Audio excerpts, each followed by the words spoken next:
Hi, hello, good morning everyone. So today let's discuss about a new topic that is called as pharmacopoeia. So what is a pharmacopoeia? The pharmacopoeia is nothing but pharmacopoeia is a book. The pharmacopoeia is a book which contains standards for preparation of a drug. So here you can see the meaning pharmacon. Pharmacon in pharmacopoeia means drug. And poin in pharmacopoeia means make. So here by seeing these two words you can conclude the definition, that is pharmacopoeia is nothing but it is standards required for making a drug. Standards required for making a drug preparation. It is a book which is compiled of, it is a book which consists of standards for making a preparation of a drug. This book mainly includes, these are the list of things which are included in the book. They are, you can see the list of medicinal substances and the list of crude drugs. Crude drugs are the raw drugs which are used for preparing a medicinal substance. And the next one, formula for preparation of a drug. So every preparation contains a formula. So that formula will also exist in pharmacopoeia. And the next one is standards.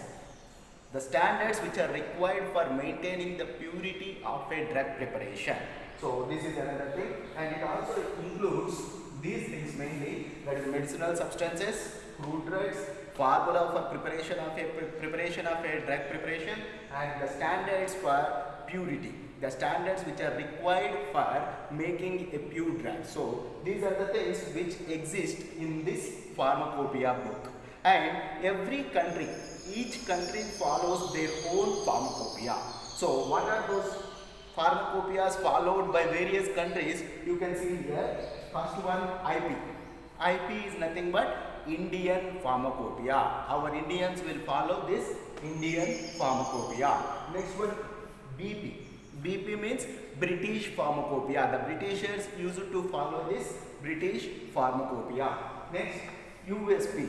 USP means United States Pharmacopoeia. Means the Americans will follow this United States Pharmacopoeia. And the next one, Extra Pharmacopoeia. And the next one, EP means European Pharmacopoeia. And then International Pharmacopoeia. The pharmacopoeia which is followed throughout the world is called as International Pharmacopoeia. So this is about pharmacopoeia. Again listen, the pharmacopoeia is nothing but it is a book. It is a book which contains the preparations for making a medicinal drug and the standards for making a medicinal valuable drug. So this is about pharmacopoeia. This is the introduction about pharmacopoeia. In the next class we will see about Indian pharmacopoeia. Thank you. Jai Hind. Subscribe to my channel.